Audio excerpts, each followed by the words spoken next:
Oh boy, do we have a video for you today. Today I'm going to be comparing the Fuji XH2S to my ARRI Amira, which has the ALEV 3 sensor, which is used in the ARRI Alexa, ARRI Alexa Mini, ARRI Alexa Mini LF, and many more. There's a lot to unpack here between both of the cameras, and for those of you that don't want to sit through the whole video to see the specific differences, I wanted to make a very brief statement that kind of encapsulates everything. While both cameras can produce very pleasing and great images that I really enjoy, there are still some vast differences between the two that I wanted to talk about. But obviously you're watching this video because you wanted to see how these two cameras stack up against each other. I've owned my XH2S for about 2 years, and I've had the Amira for just about under a year now. So I've been able to use them in a lot of different scenarios, a lot of different shoots, and now I just kind of want to condense that and share what my experience has been using both cameras. And one note is that I really want to focus on very broad brush strokes here. We're not getting into technical weeds. Throughout this video I'm going to show samples from both cameras, and that way you can kind of make your own judgment on what you think. At the end of the day, these are just tools in our tool belt, and you really can't think of it any other way. When you're talking about a shoot where you're able to control all of the lighting and really dial in every little setting, it's going to be very difficult to tell the difference between an ARRI or an XH2S or an FX3 or any camera, any modern camera for that sense. On a lot of these samples and shoots that I've brought both the cameras on, I'll use the ARRI as the A cam or the wider camera and the Fuji as the tight shot. And as you can see, there's not a ton of difference, and that's, remember, because a lot of the lighting is controlled, and at least to my eye there will only be some very subtle differences between both cameras. That's given that the lighting is good and you're exposing the cameras correctly. I found that generally the biggest differences that I notice is obviously the ARRI colors right out of the gate are almost good to go. They don't really need a whole lot of trouble in coloring or post-production, whereas I will typically use the ARRI as the baseline and then grade the Fuji to match the ARRI. And the Fuji definitely needs a little bit of work to get close to the ARRI image. When we're talking about these cameras, when you're not controlling the lighting, there are obviously going to be quite a bit more of a difference there. The ARRI will benefit from more dynamic range, and obviously having the better color science, things will just appear more color accurate. Which is not to say that you can expose the Fuji really well depending on the scene and also push it in the color grade, and you're really going to minimize the difference between the two cameras. So there is a bit more elbow grease that you're going to have to do to get to that point, and also accounting for the fact that you pretty much have to nail the exposure and really know the scene and what dynamic range you're working with to get there. In a lot of the tests that I've kind of put both of these cameras through, you won't really be able to notice a massive difference. What I did to take this all a little bit of a step further is I wanted to do a dynamic range test between the two cameras and match all the settings and get the lenses as close as possible to really push the image as far as I can to see where the breaking point is on each of the sensors. Through this dynamic range test, I actually learned a lot about both of the sensors, because you won't really see a lot of these difference on a perfectly exposed or lit image, but when you're pushing it to the extremes, a lot of the differences become evident. The first thing that I took away from these tests is that when it comes to highlight retention, the Fuji XH2S is actually very good, and it's pretty close to what I was able to get from the Amira. Obviously the XH2S will clip before the Amira, but it does have very good highlight retention. As you'll see, when the cameras are pushed to 5 stops over, the Amira is able to pretty much save or salvage all of that highlight data, whereas the Fuji is clipping a little bit. So I would assume if we pushed it to 6 stops over, the Fuji would clip even more. Now when we go to the underexposure, we see where the XH2S really falls apart. And in some ways this is a good thing, because it proves that, you know, the ARRI and ALEV 3 color science and dynamic range are actually that good. Now the downside of this is that the XH2S does fall apart quite early on in the underexposure test. This part of the test was really interesting to me because I had no idea how much data the ALEV3 is able to capture in those shadows, it kind of blows my mind. And especially when you account for noise reduction, you're really going to be able to push the latitude of the sensor.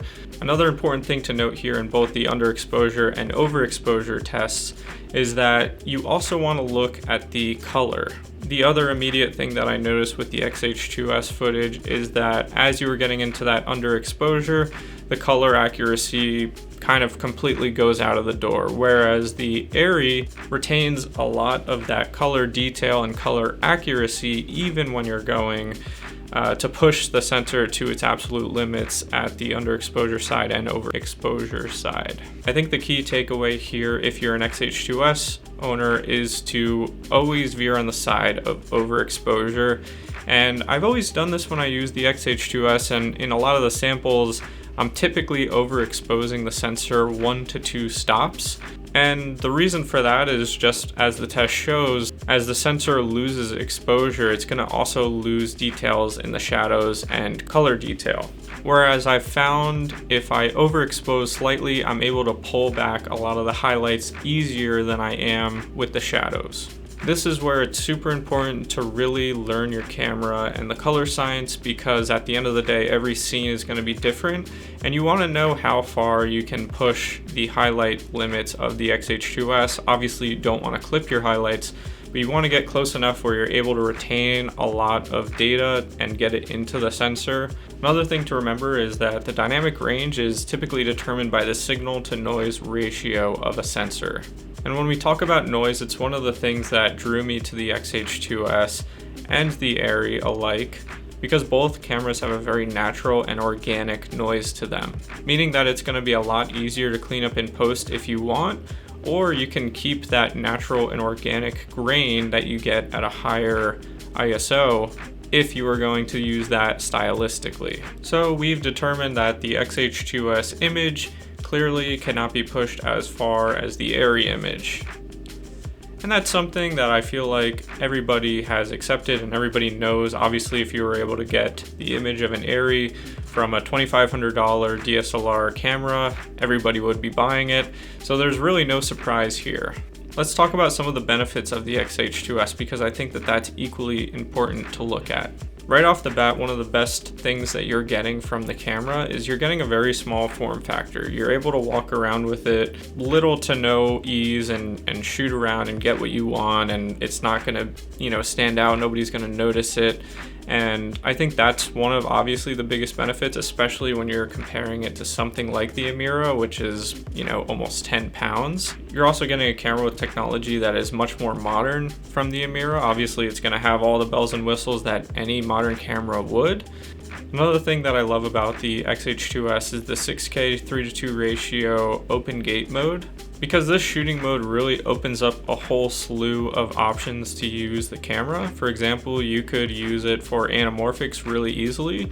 You can also use it to shoot in the open gate mode and crop for things that need a vertical delivery, or you can just keep the full sensor and crop it to 16:9 or whatever the case is. But it really opens up the doors to a lot of different possibilities here, and that's something that the Amira can't do, the Alexa Mini can't do, the Alexa Mini LF I don't think can do either. So if a higher resolution is important for whatever you're doing, that is a nice little bonus for the XH2S. One of the other favorite things that I love about the XH2S is that you can speed boost it. So using the native X mount from Fuji, I run a Canon EF speed booster, and then I also have an EF mount on the Amira, so I can swap and change lenses very easily between the two systems. The fact that you have that speed booster, and especially when you account for something like the 6K open gate mode, you're effectively getting that full frame look and feel out of the same Super 35 sensor of the Fuji, so you get all the other benefits like the fast sensor readout speed, the color science, etc., etc. It's been one thing that I've really enjoyed experimenting with, shooting the open gate format with a speed booster using full frame lenses. It almost gives you something like you would get from an Alexa Mini LF, and for that, is kind of invaluable. Obviously, the XH2S also has a lot of quirks and downsides that you have to deal with when you're planning on shooting with that camera. the biggest thing when comparing it to something like a cinema camera is that it's not really a production ready camera build, meaning you're limited to the HDMI output, you're limited to powering it with a USB-C or a dummy battery or something like that, and you have to deal with all the quirks of the user interface and certain things not working and having as many options on the video side of things. A good example is that the XH2S HDMI output has almost been notoriously kind of not great. I've noticed that it doesn't even really work with the DJI transmission system. You're basically limited to the clean feed or a really bad feed with info. Sometimes the 6.2K open gate will work with your monitor or your output setup, and sometimes it won't. You don't get the nice overlay that you would with an ARRI camera or a RED or something like that. There's not a ton of adjustment when it comes to noise reduction and sharpening on the XH2S. To put it short, it's really just not a production camera, and so it just doesn't have a lot of those features that most other cinema cameras would have. Not to mention on something like the ARRI, you're getting internal NDs, which is really nice. You're getting the XLR inputs. Pretty much anything that you could possibly ever want and need out of a cinema camera is what you're getting with an ARRI, and that will never change because that's just what they're known for. So yeah, obviously there are things that you can modify this camera to be a little bit more prepared for productions. For example, here I have this V-mount plate. It has USB-C on this side, also has a USB-A here. So I can power the camera with the V-mount battery by plugging the USB-C into the battery plate into the camera. And then I also have this HDMI, which can kind of live on this Blackmagic HDMI to SDI. So I have that right here, and it's always being powered by the plate through the USB-A. Then I also have a D-tap splitter. I always have this set up on rails because that's actually how this plate works that I've kind of built. So because of the rails, I also have the rosettes here. I also have this top mounting plate and handle. So it just makes it a whole lot more, you know, cinema use friendly. You still have access to all the ports and menus. I found that it's kind of a good in between. Obviously, like I said, it's never going to be an ARRI, so it does just give you a lot more options, a lot more mounting options, power options. You can, you know, make some of the disadvantages of the XH2S work. It is very hard to compare both cameras because in some ways it's like comparing apples to oranges. There are some crossovers, as you can tell, between both cameras, but I think the end use case is always going to be determined by whoever's operating the cameras.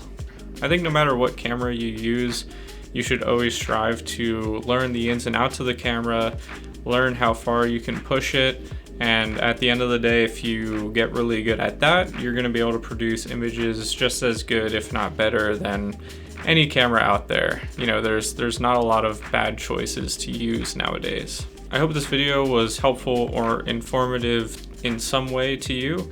Obviously, if you have a specific question or example that you want to see, I'm happy to make a follow-up video. There's a lot of technicalities here that we could turn this into a whole hour-long video. So feel free to leave any comments or questions that you might have. Thanks for stopping by to watch the video, and I hope to see you in the next one.